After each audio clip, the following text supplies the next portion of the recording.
A story of Abraham from 3,500 years ago is lost to history until a young man lacking any educational credentials or the sources for research claimed to translate it. Critics said, impossible, fraud, made up. Here's the thing though, the critics picked the wrong text to attack. Because when you actually look at the evidence, the Book of Abraham doesn't just hold up. It's one of the strongest proofs that Joseph Smith was a prophet. And I'm going to show you why. Let's start with a familiar claim. Egyptologists looked at Joseph's papyri, and the translation is wrong. Sounds devastating, right? Except, they're looking at the wrong scroll. The fragments recovered in 1966 are not what Joseph translated from. Oliver Cowdery wrote in 1835 that the Book of Abraham scroll was beautifully written in black and red ink. Black ink papyrus is also mentioned as not having been translated. The fragments we have today, black ink only. Contemporary witnesses agreed the Book of Abraham came from the long roll that was stored under the glass or inside of the desk in the Nauvoo house. Other less useful fragments were pasted to paper and kept on top for people to hold and view. The long scroll was 42+ feet long, writing on both sides. That's over 80 feet of text from that single scroll. The fragments examined? Less than 2 feet. That's roughly 2.5% of one scroll.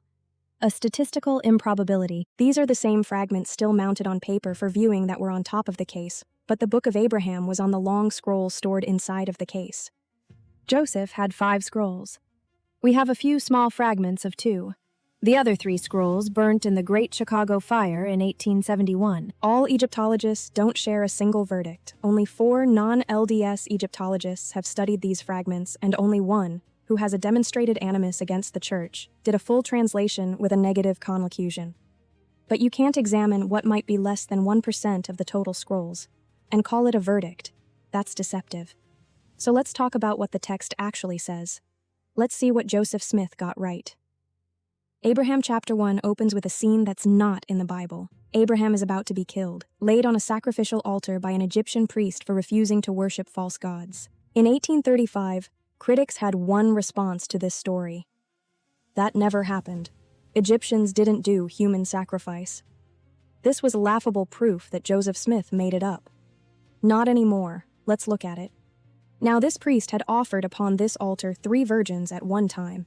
Because of their virtue, they would not bow down to worship gods of wood or of stone, therefore they were killed upon this altar. And it came to pass that the angel of the Lord came and stood before me, and immediately unloosed my bands. Dr. Kerry Moulstein wrote his dissertation on this scene.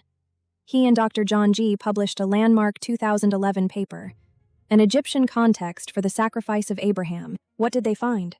At a Middle Kingdom fortress at Mergissa, Nubia, archaeologists found a ritual deposit, flint knife, wax figurines, and a decapitated foreigner. Someone who publicly rejected the gods of the pharaoh's priests, like Abraham, would qualify precisely.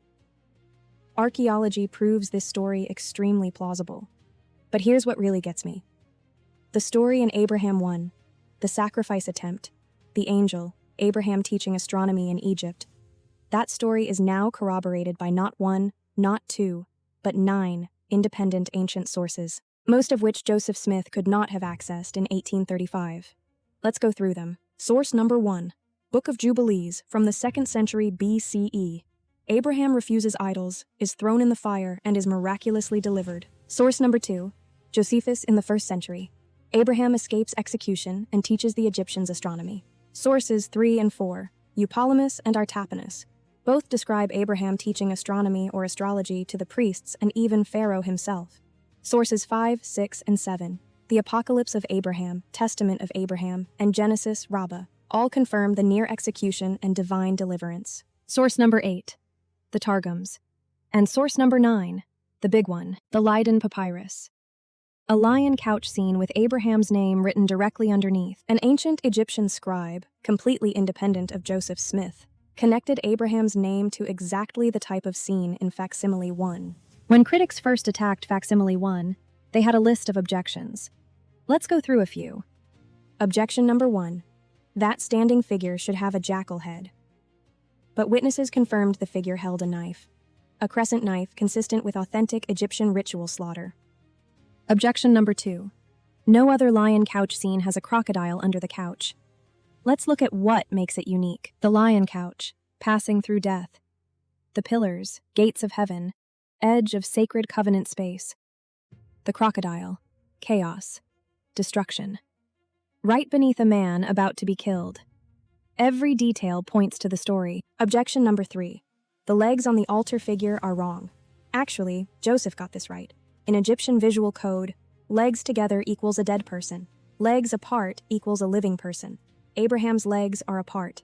Beyond those points, people who haven't been endowed in a temple won't see how some of these symbols operate in multiple registers. Joseph wasn't wrong. He was seeing a deeper layer of things to yet be revealed in temples. When the Book of Abraham was published in 1842, critics immediately attacked the god names in Chapter 1. Elkanah, Libnah, Mahmakra, Korash. They called them fanciful. Let me tell you what scholars say about Elkanah today. Elkanah matches Elkoneh Ha'aris, the chief deity of the ancient Canaanite pantheon, associated with human sacrifice cults. And the plain of Olishem? Critics said it didn't exist. Then archaeologists found the Naram Sin inscription identifying ancient Ulisum, same location, same era. Right place, right gods, right geography. 8 unique claims in this story. All 8 are confirmed today. Carvings found in a temple at Karnak show a strikingly similar scene. Abraham isn't named, but a similar story is carved into stone. Nobody guesses at that level, especially not an uneducated farm boy years before scholars could translate Egyptian. The Book of Abraham introduces 8 new Egyptian words. My favorite, Abraham chapter 3, gives us a word for the sun, Shinahah. Critics in 1842 said, made up, not Egyptian. Modern scholars then found the Egyptian term Shenka in the Middle Kingdom coffin texts. It's a word for the sun's ecliptic path, used specifically in Abraham's era. Joseph not only got the word right, but he got the century right as well. Last, let's talk about Kolob, God pointing to one star. This isn't a lecture on astrophysics. It's a beautiful theological lesson in the language of Abraham. And I saw the stars. And the name of the Great One is Kolob, because it is near unto me. Kolob isn't random astronomy. Think about Abraham and how relevant this is to him. Abraham would have traveled at night. Stars are his navigation system. Stars are even part of his covenant. To Egyptians, stars represented the gods and ancestors. God is teaching Abraham in his language and style. For Abraham and us, it's about focus. Among 1,000 competing lights, which one do you follow? The answer has been in the Book of Abraham for 3,000 years. Look to Christ.